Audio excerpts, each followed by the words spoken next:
Hello, dear viewers.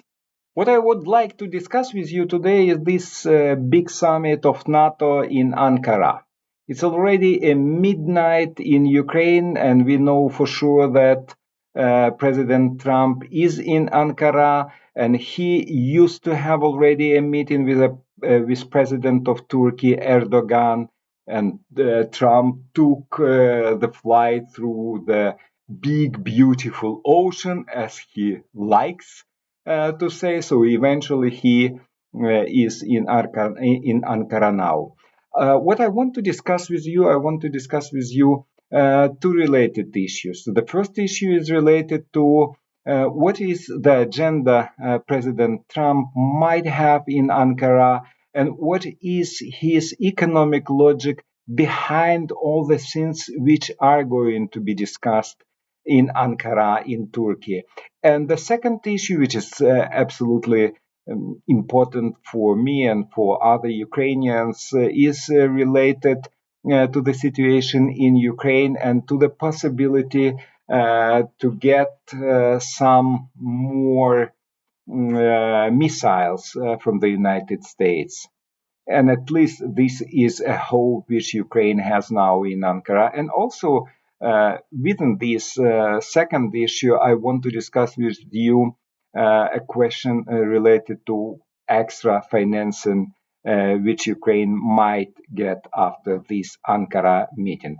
So let us start. But before we are starting, please do not forget to subscribe to my YouTube channel, and also your likes are extremely appreciated. And of course, I would love to see your comments after this video. Okay, here we are starting. So basically, President Trump is already in Ankara, and the main agenda, which is going to be discussed in this summit of NATO, is related to financial issue. Who is paying for what is paid? Is paying what kind of expenditures NATO is having currently and is going to have in the future. And also, of course, this is the question which was already discussed many times by President Trump, is not purely finance but in terms of justice. And justice, in his view and in his economic logic, is related to just share.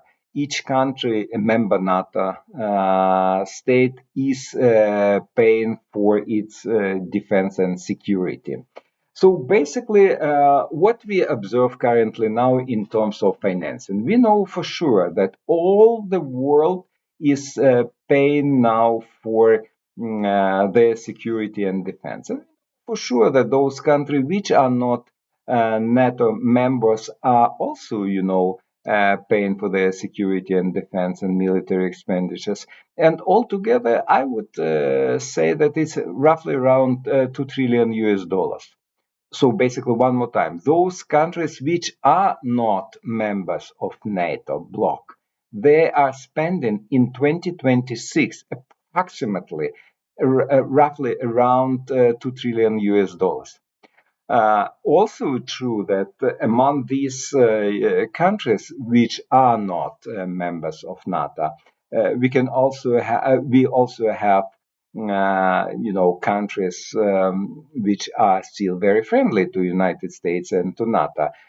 For example, we have Israel there, and the budget of Israel for this year approximately around 100 billion US dollars. We also have India, and India has a pretty large budget, which is also roughly around the budget which Israel has. And also we have Saudi Arabia, and Saudi Arabia with a big budget, roughly around 80 billion US dollars for this year. So basically, in other words, these countries which are not NATO members, NATO member countries, they do have these big military expenditures, but it doesn't mean that these are enemies. These countries they might be not in NATO, but they are still close friends to NATO. To NATO. At the same time, we also have the China, and we have Russia, and we also have Iran there. So, from my perspective, from Kiev, extremely important for me is to value the budget of Russia, and the budget of Russia, the military budget of Russia for this year, approximately around 180 billion US dollars. At the same time, China has significantly higher budget, and China has it on a level of 400 billion US dollars. So you can see that it's two times more than Russia, and at the same time, Russia is 10% uh, in this non-NATO member states budget. At the same time, China has roughly around 20% in these military budgets of non-NATO member states. So this is just to show you who is important within this non-NATO bloc, and definitely it's China and Russia. However, if you take out from this list those countries which might be friendly to NATO member states, and also those countries which are kind of indifferent to NATO countries. So basically, the power, the financial power of those who are potential enemies, such as Iran, China, and Russia, is not that significant. Of course, it's not zero, but it's definitely not that powerful. However, on the other side, we have NATO member states, and NATO member states, they have their own military budget, and the budget for defense and security purposes, or the total budget for security and defense purposes in NATO, roughly around 2 trillion US dollars. As you can see, it's the same as for non-NATO member states. So 2 trillion on one side for NATO, and 2 trillion US dollars for those who are not in NATO. So and actually today NATO is spending roughly around around um, 2.5% of the GDP for security and defense purposes. United States per se is paying for that for this year roughly around 1 trillion US dollars. Next year, the plan is to have for security and defense purposes 1.5 trillion US dollars. And 1.5 trillion dollars is a significant number, really significant number. Here we will be talking almost about 5% of GDP, which United States is going to spend for security and defense purposes. All the rest is paying their own share, but all the rest, I mean, all other member states, not all of them are spending 5% of their GDP for security and defense purposes. But if each country within the NATO bloc will be spending 5% of their GDP for security and defense purposes, then the total budget for military purposes of these countries of NATO member states is going to be on a level of 3 trillion US dollars. So basically, what Trump wants to do, and he has actually, we might love him, we might do not love him, but he has his own logic. And his logic basically is to move this level from 2 trillion US dollars to 3 trillion US dollars, which means that the power, the financial military power of NATO member states is going to be 1.5 times higher than the power of those who are not member states. And that's why I assume Trump is pushing all these member states to pay more and to spend more for their military expenditures. Not all of them are doing so. Of course, we have in Europe many countries which are almost on that level of 5% of GDP spending for military and defense purposes. Who are they? Definitely Latvia, Litva, Estonia, also Poland, almost on that level, 4.75% of their GDP. Poland is spending for their security and defense purposes. But we have others. Who are those others who are paying low, less? France, Germany, the United Kingdom. Those three countries are spending roughly around 2.5, 2.7% of their GDP for security and defense purposes. And of course, Trump has a question why we have to spend this amount of money, 5% of our GDP, while you guys are really free riders. You're spending significantly lower amount. And of course, you can find in Europe many other countries who are spending even less than that. Italy, Spain, Portugal, others who are spending, roughly around 2% of their GDP. 2% of their GDP. And of course, then we are coming to the question of justice, which President Trump has in his mind. He wants this kind of spending because he truly believes that if he has a strong army, and maybe this is the case, when he has a strong army, then he has extra cards in his hands during any negotiations related to economics, related to trade, related to international finance, whatever. He has extra cards in his hands. And these extra cards is military power. That's why he wants it. And that's why he doesn't want to be only one who is spending that amount of money. He wants others to do the same. And from time to time, that's why it is actually can partly explain why from time to time we can see that Trump is very upset about Macron, he's very upset about Merz, he's very upset about Melanie, partly because he feels that somebody is using him or using the United States. He doesn't want so. He, of course, he is receiving a lot of arguments why this is the case. I assume that Germany, France, and Italy are making the case that look, we are not able to spend now more, but we promise that we are going to do it in the future. We have a budget deficit, our situation in the country. We have to spend here and there. But wait a second, says Trump to these guys. Wait a second. We also have a lot of plans in our country. Yes, and we also want to spend money for that and for this and for that program and for another program.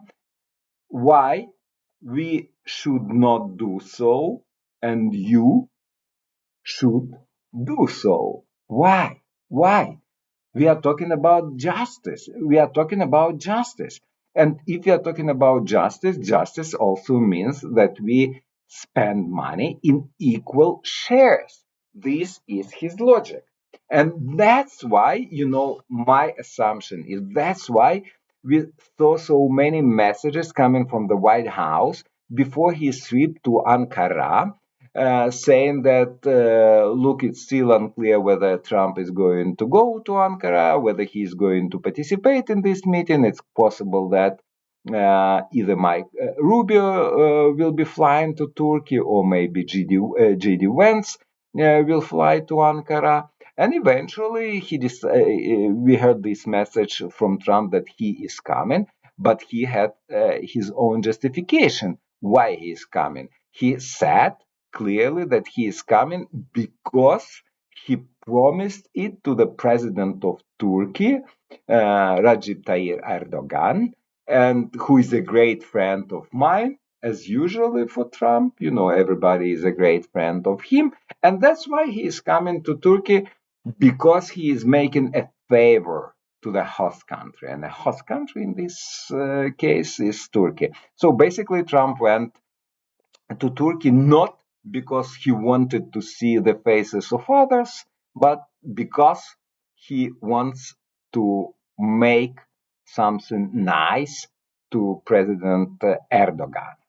And after landing in Ankara, Erdogan was in front of aircraft of President Trump, met him personally at the airport. Then they had a nice private discussion, then nice dinner, then probably tea or coffee or whatever. So basically, Trump paid, very serious attention to Erdogan, and for Erdogan, it's important for him because he very soon Turkey is coming to the peak of the political cycle. They're going to have an elections. So to have a support from a big player is always good, and for Erdogan, it's also very important. But we can also now can understand Trump, because his justification of this visit also is clear. He doesn't want to hear again. So he's sending us a message that he doesn't want to hear again and again and again.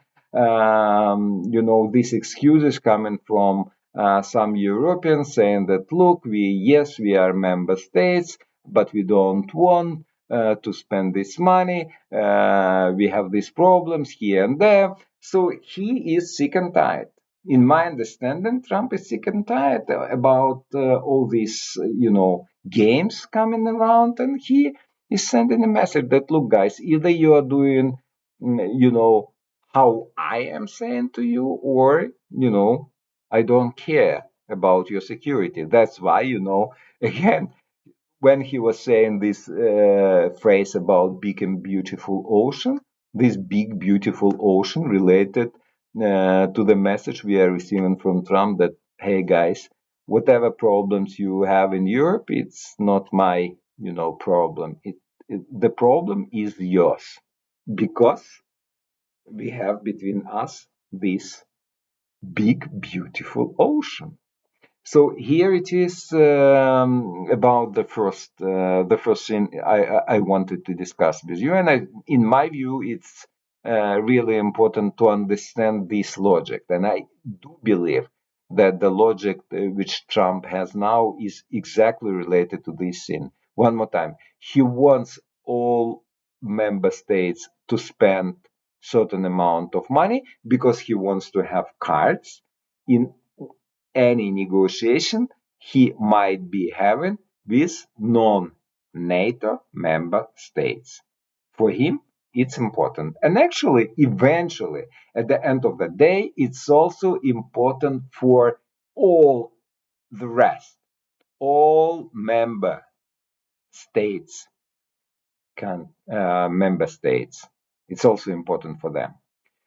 And also, the second issue, which is crucially important for me, is related to Kyiv. As I said, it's already midnight in Kyiv and in Ankara, and probably 20 minutes ago in Kyiv, 25 actually minutes ago, there was a missile attack on Kyiv. Ballistics was coming from the side of Russia, and again, we didn't have Patriots. And one of the item in agenda of Ukrainian delegation and President Zelensky in Ankara is supply of anti-missiles to Ukraine. We badly need these Patriots. in my view, it's a kind of very difficult task. A very difficult task in a sense that the United States already spent almost 50% of the storage of all these Patriots they used to have before the Iranian war. They spent during this Iranian war to get all these missiles, to increase this storage, to get the same number, United States need to spend probably between 2 to 5 years, maybe even longer. And the main issue is not even the production facility. They do have production facility in the States. The main issue related to rare earth, and this rare earth is controlled currently, mainly controlled currently by China, and it's not that easy to get enough rare earth supply from China. And this is actually also another issue why Trump wants to have more expenditures for military purposes between NATO member states. So, nevertheless, for us it's important Patriots, and in my view, it's very hard task, and in my view, it's very unlikely that we are going to have this extra supply of Patriots to Ukraine, at least now, at least in the short run. However, I think that our alternative way to support Ukraine is to receiving a license for production these Patriots in Europe, in Ukraine. Unlikely that it's going to happen in Ukraine because of the war, because of the risks.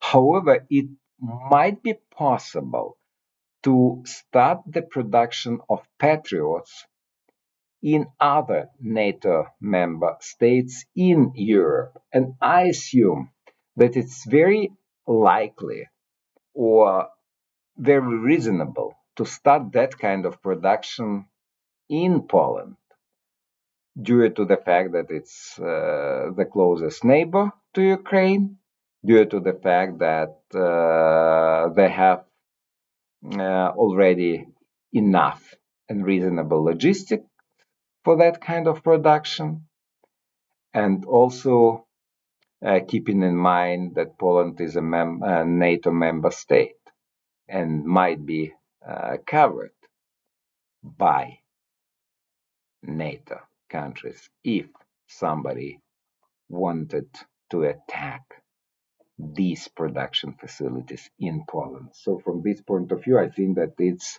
a possible solution for that kind of production. It's still unclear whether it will be really taken that kind of decision, but I do believe that it's at least from what we can see now on the table, this one is the most realistic one. And of course, the second issue is related to our finance. I don't know whether you remember or not, whether you know or not, but the military budget of Ukraine now which is our own budget, is 65 billion US dollars. For this year, is 65 billion US dollars. Basically, everything we are collecting in the country in terms of taxes, in terms of any payments, is sending to military and defense purposes, and altogether it's 65 billion US dollars.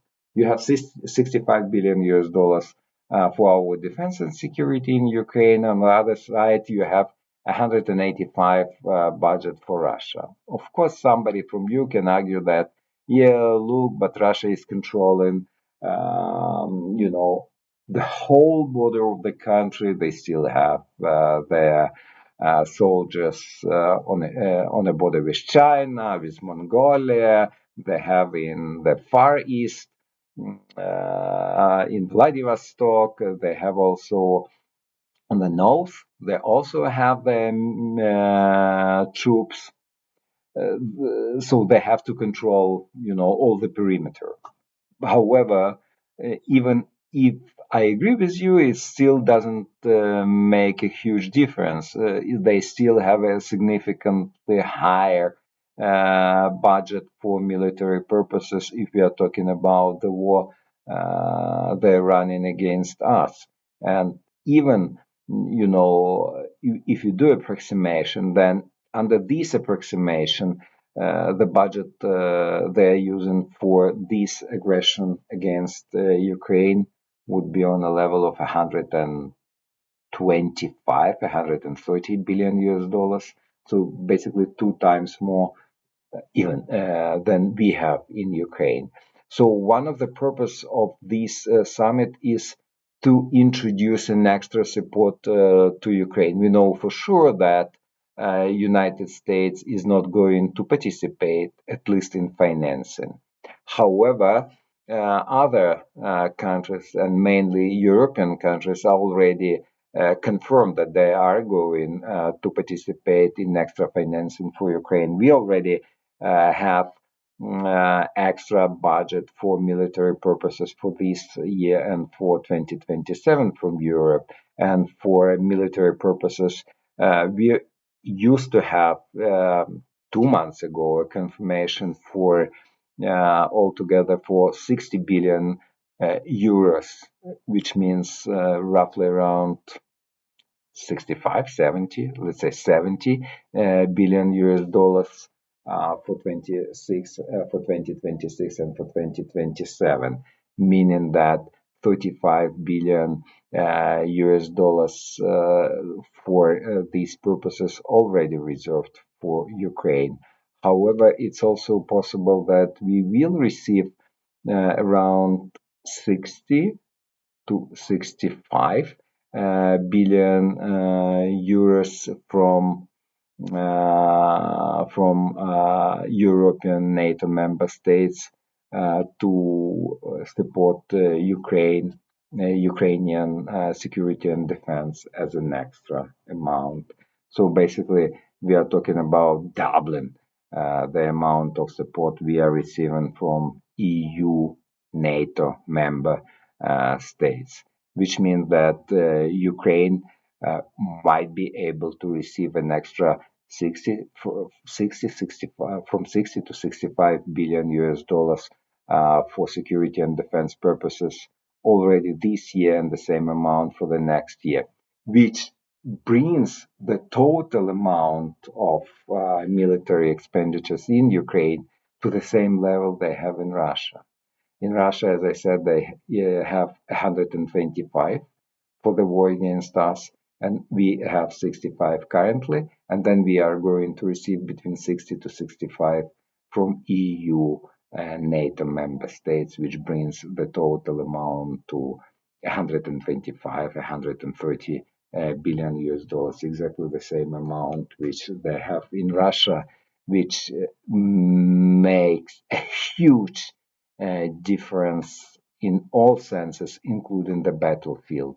And this is the task our delegation has in this summit in Ankara. And of course, very important will be to have for President Zelensky meeting with President Trump, which will be related not only to future support we are receiving or might be receiving from NATO, but regarding the current situation in the country, on the battlefield, and also plans related to negotiation of Ukraine with Russia. So let me stop here. I think that it was useful. One more time, I recommend to subscribe to my YouTube channel, and also your likes are highly appreciated. And whatever comments you have, please write it down immediately after this video. All the best to you and to your families. Thank you very much. Ciao, ciao. Bye bye.